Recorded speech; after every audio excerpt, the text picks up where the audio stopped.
What's going on, y'all? Thanks for checking in with Callie. Please like, subscribe if you haven't.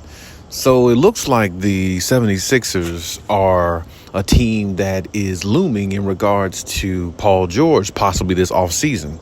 Now, I feel like the Clippers are in the same thought process that I am in regards to Paul George. They're actually watching and they're seeing the inconsistency of Paul George. They're seeing what they're giving this man. They're seeing that they're not getting everything they feel like they should be getting out of him. Because, you know, when we look at the Clippers, we could look at a lot of games that they've played this year, and they've played really well as a team cohesively. I mean, amazingly, because of definitely how they started 3-7. But when you look at Paul George, I'm pretty sure the Clippers organization are looking at, after the All-Star break, some of these games that they've lost, these are games that Paul George can actually help take over. I mean, it doesn't always have to be Kawhi Leonard being the guy to save the Clippers' day in regards to them winning games every single night. When you have a second best player or a second star player like a Paul George, you should be able to depend on him to go out there and drop a few 30, 40-point games against the better competition, not against teams like the Bulls, the Trailblazers, and the Utah Jazz, and, you know, teams like that. You know, when you're playing against the Minnesota Timberwolves, I haven't seen a game against the Minnesota Timberwolves where Paul George looked good ever this season.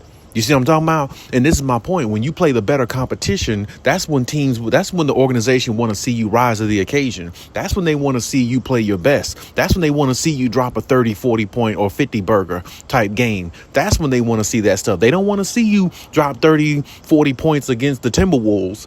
Against the Trailblazers. That's not going to get you an extension. That's not going to make them look at you as like, he's the type of guy that can pair with Kawhi Leonard and we can go the distance. And like I said, it could just be a situation where Paul George is just in a rut offensively. And these things happen. I'm not saying they don't. I'm not saying that, you know, it's not a possibility or anything like that, because it's always a possibility. You know, players go through shooting slumps. It's a long season. I'm not saying that. But Paul George just has a history of, you know, playing very well at times and playing piss poor at times. And that history is always going to follow you until you break it. Now, he played better in the playoffs a couple years ago when Kawhi went down. But, I mean, he didn't really play overly great, you know, because, I mean, Terrence Mann scored 39 points for them to beat the Utah Jazz. It wasn't Paul George who did that. Paul George missed the 2 free throws against the Phoenix Suns that didn't allow it to go to Game 7, in which they possibly had a chance to win and go to the finals. So, I mean, it's like, and then on top of that, Kawhi had to get him out that first round against the Dallas Mavericks. Otherwise, they wouldn't have went to no conference finals, because they were going to lose the first round against Dallas if it wasn't for Kawhi Leonard playing at the level, the elite level that we know him to be and we know him to do. So, I mean, without him being turned into God mode against the Dallas Mavericks in the first round, do they get out the first round to even make it all the way to the Phoenix Suns in the conference finals? While a lot of people are talking, acting like, you know, Paul George did this, that. How do he look against the Dallas Mavericks? How do he look against them?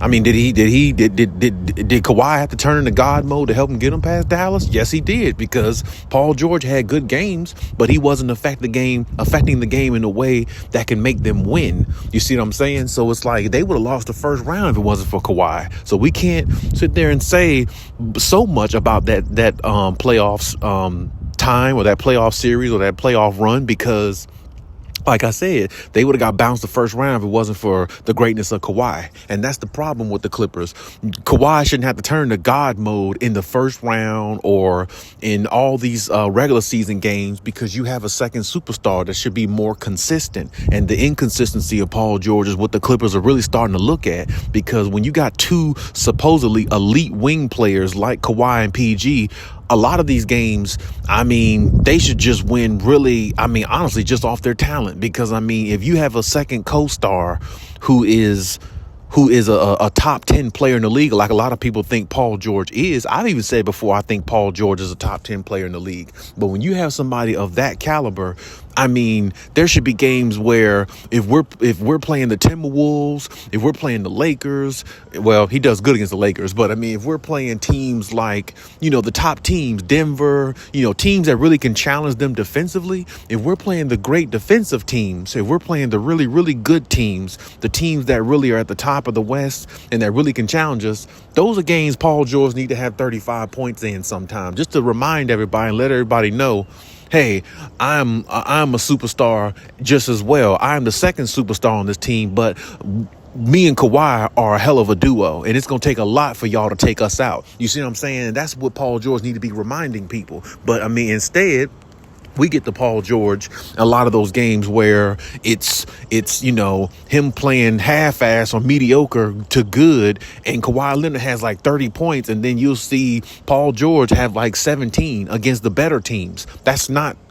gonna win championships. That's your second star has to be damn near comparable to the first star. That's the only way you're gonna win. That's the reason why you have two superstars on a team, just in case one is not playing well, the other one makes up for what the other one doesn't do. And then when they both play well together, they're very dominant. That's the way it's supposed to be. And I'm telling you, the Clippers organization are not seeing that in Paul George. They're starting to see what a lot of other people been seeing in Paul George.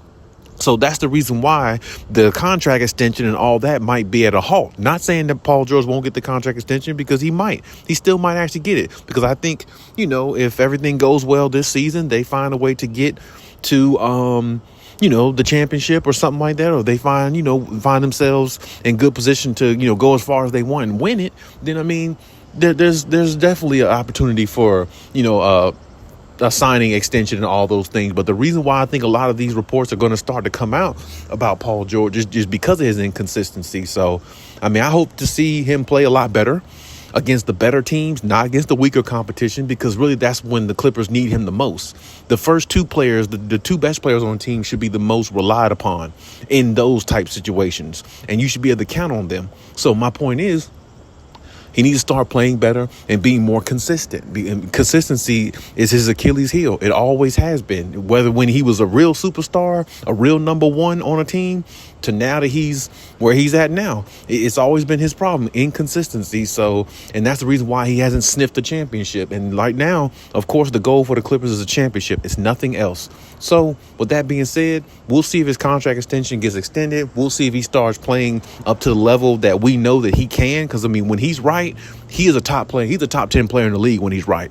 I'm just going to keep it real. He is. I'm not, that's just, when he's right, when he's playing at the top of his game, he's an MVP caliber type player. We've seen him do it before, especially when he was on OKC with Russell Westbrook, I believe. So, I mean, like I said, just need more consistency out of him. And then I think the Clippers and everybody else might actually be a little bit more at ease in regards to the Clippers' chances of where they can go, because they're going to need Paul George to be very consistent if they want to win a championship. Because as I said before, we know we're getting out of Kawhi. We know we're getting out of him so much. His greatness is overlooked. But, we have to be able to say the same thing about Paul George, or at least something remotely close to that if the Clippers want to try to win a championship.